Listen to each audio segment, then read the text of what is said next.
Hey guys, my name is Ethan and I just want to introduce myself quickly. Welcome to the first episode on the channel. Hopefully I can kind of keep developing this the more I come along. It'd be a really fun way to kind of start off the channel by doing a video based around some of my favorite vintage pieces here. Given how those who know me, well personally anyway, know how much I love vintage. Like I work at a vintage store myself, and I think it'd be a fun way to kind of incorporate my own personality and especially my own style into these type of videos. Kind of want to start off this video with, what do we do? Okay, let's do tops. Let's do tops first. So I'll start off with this bad boy here. So this, I bought this piece when I when I first started working at the vintage store I'm in now.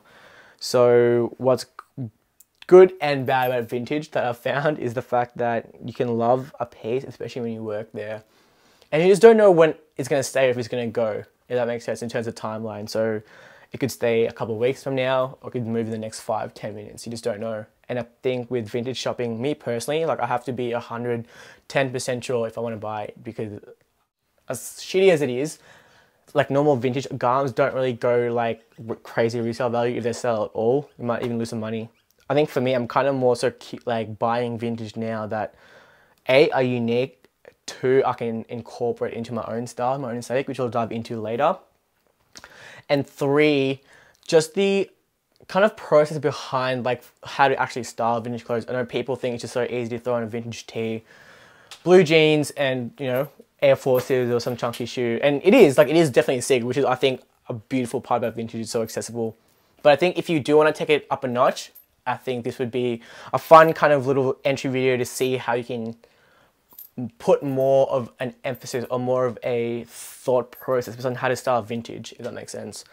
So we'll start off with this piece here. This piece I bought, as I said, the first couple of weeks I started working at the vintage store, and I've seen a couple of people try it on, and it always just managed to find its way back to the rack until one day I just decided, fuck it, let's just buy it and then see what we could style with it. So it's this sick kind of like crop in the body, very long, like elongated sleeves, kind of vintage style, military such bomber jacket kind of thing, I guess. Like if you see the way that it's cut, it's a very, almost like a blazer in some sort of way, but it's not like an actual formal blazer. But I think what makes this piece is kind of got that whole military aesthetic to it. The little details on the little buttons, but what made this jacket for me so special was if you turn around the back, it's got this kind of Creepshow design. It says first issue collector's edition Creepshow, which I think might have been a book back in the 80s, I'm assuming. Yeah, very sick. And I think the more I got, when I bought this piece, I didn't even see the little tag. I'll show you in the B-roll, but I didn't even see the little tag, little kind of dry cleaning tag on the actual jacket, which I think it dates back to November 19th, 83. Don't quote me on that. Stand off in the comments below what year you think it is. But yeah, that's what's sick about vintage, I found. Like you have all these little kind of all these little characters on some of the pieces that you just think, holy shit, like what have you been through? Hopefully in the B-roll I can kind of catch justice on the way it fits, which I think was the most unique part of it. And yeah, pretty sick for piece number 1.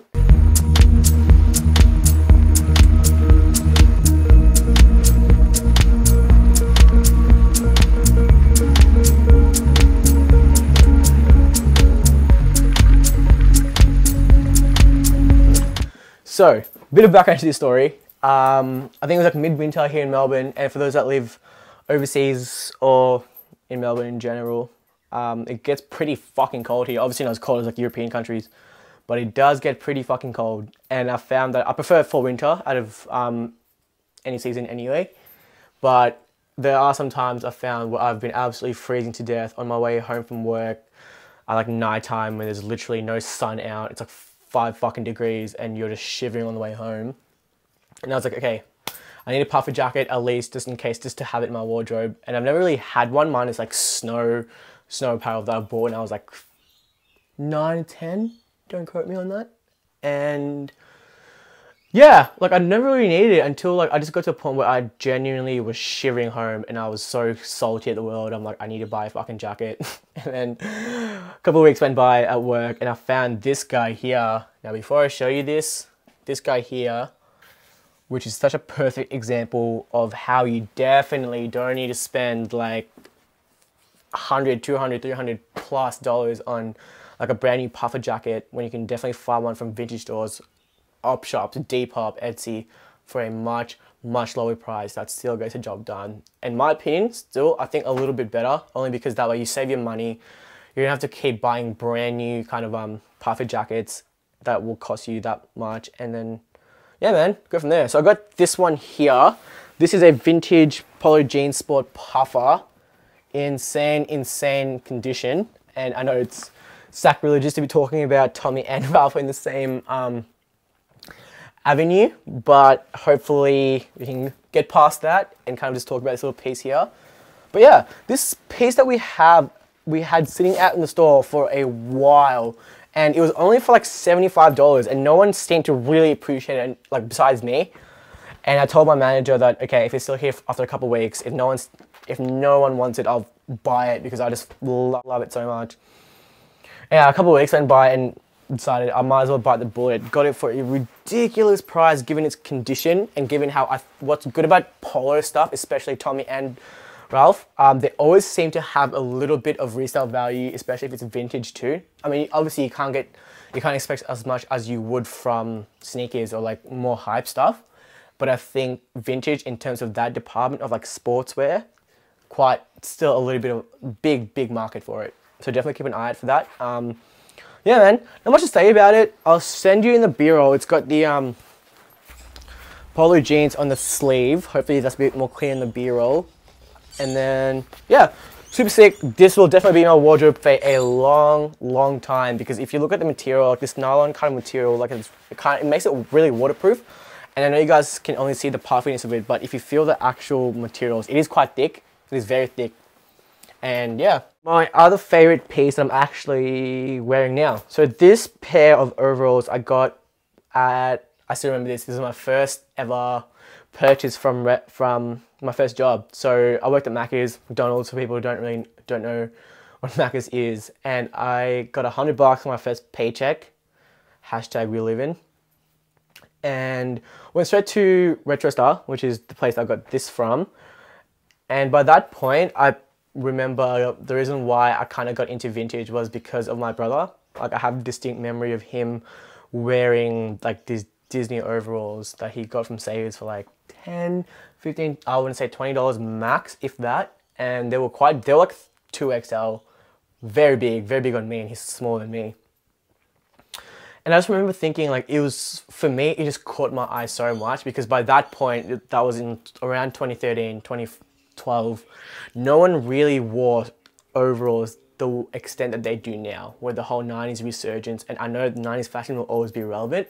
Vintage for me was kind of a way into kind of like op shopping, which I kind of got into when I was younger, because by that point, I couldn't afford buying new clothes with my minimum wage job, and that was a whole other issue. And I just remember seeing this pair of overalls that I just fell in love with. And ever since then, I've kind of grown to appreciate like vintage just through that. So it's kind of cool how I ended up where I am now, where I'm just so heavily in love and involved in the fashion industry. But I started my kind of education and kind of like my experience just through op shopping with my friends when I was like 15, 16. And then obviously seeing the Disney overall piece.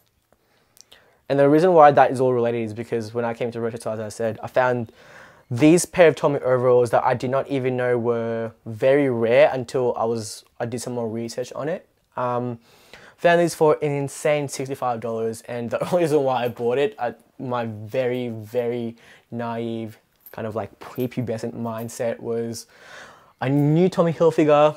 I wanted a pair of overalls, and it was the little details that really sold me. Like for example, the straps you see there. It's a pretty detailed pair of overalls. And ever since then, like it's always been it's been a cool conversation starter. Like if someone looks at it, like they'll know who Tommy Hilfiger is, and they kind of ask you about it. And I think for me, because I don't know how much exactly worth But for me, for buying it for $65 and having a lifetime of like experiences with it, like I still wear this 2, 3, 4 times a week, like max if I have to, which is stands to reason how much I actually wear it. And then yeah, it's always been such a personal part for me, because that's when I fell heavy into vintage, was when I found this piece, when I kind of fell in love with the idea of like finding for things, if that makes sense. Like I feel like with vintage and like op shopping, well, op shopping is a step below that, but like when it comes to vintage, you definitely have to spend your time like sifting through every single thing. Like it's not as curated as, you know, Harrods or Barney's or like any kind of department stores. Whereas with vintage, it is a very, very niche kind of place where you have to sift through everything and find what works for you. And I think that comes down to op shopping as well, where that's like a bigger game of like kind of hide and seek, where you have to find every single piece that you want to do, or you kind of want to wear, sorry. And then yeah, man, had this in my collection since 2013. We'll have it probably till I fucking die, who knows at this point.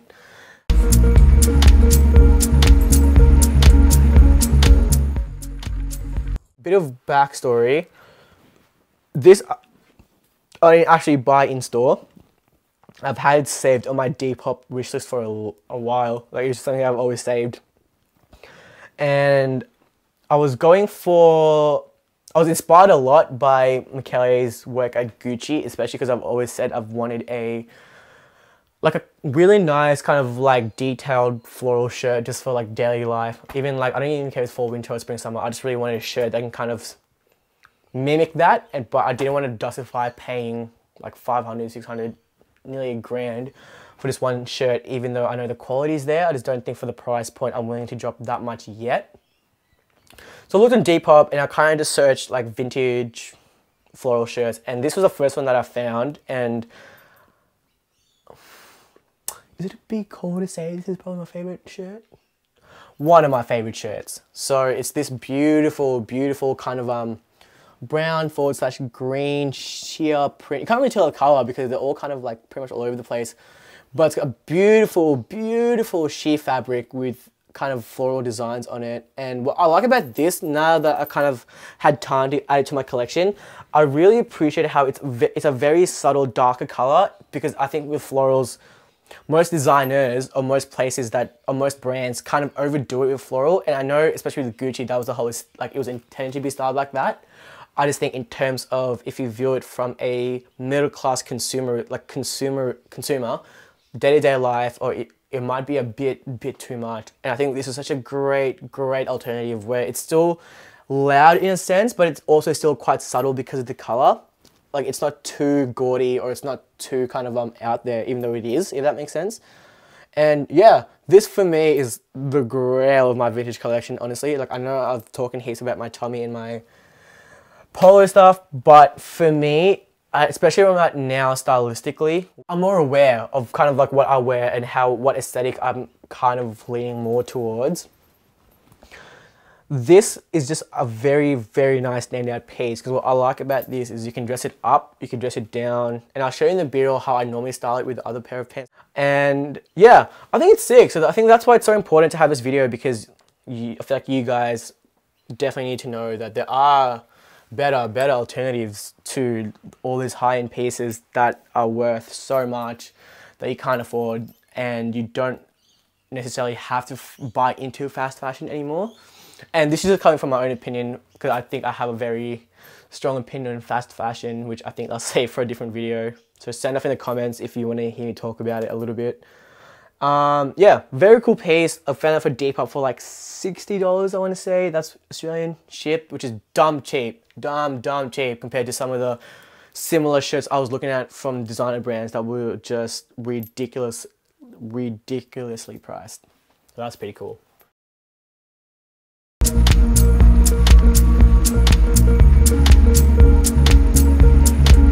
Yeah, I think that's the end of the video, man. I just kind of want to talk to you guys, or kind of introduce the topic of vintage and how much that means, like, and how that has affected my life in some way.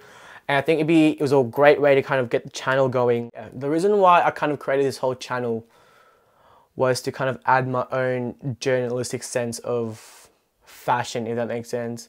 Don't get it twisted. Obviously, I'm still going to do like your template, if you want to call it, or structure of YouTube videos. So hopefully we can do vlogs, latest pickups, how to styles, all this kind of umbrella of stuff you already see day to day on YouTube, but with my take on it, because I feel like not enough people know or kind of really see Melbourne, and I feel like there's such a big culture here, and the style here is so unique that it needs to be showcased.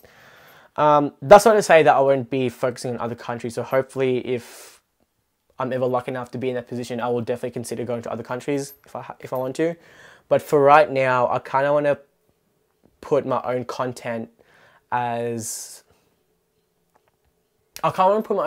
out there with a different view on it. So hopefully this will be the start of just a very successful channel, and would mean so much to me if you guys, you've already heard it, hit that subscribe button, hit the like, comment, sign up in the comments if you really want to see me style or like do anything. I will more than gladly hear it, and hopefully we can kind of develop this organic relationship where you guys enjoy seeing what I do, and then we can kind of develop from there. So yeah, man, that's pretty much it. We're gonna wrap it up today, and hopefully we'll be back soon. Well, I'll be back soon for some more good content. Until then, peace.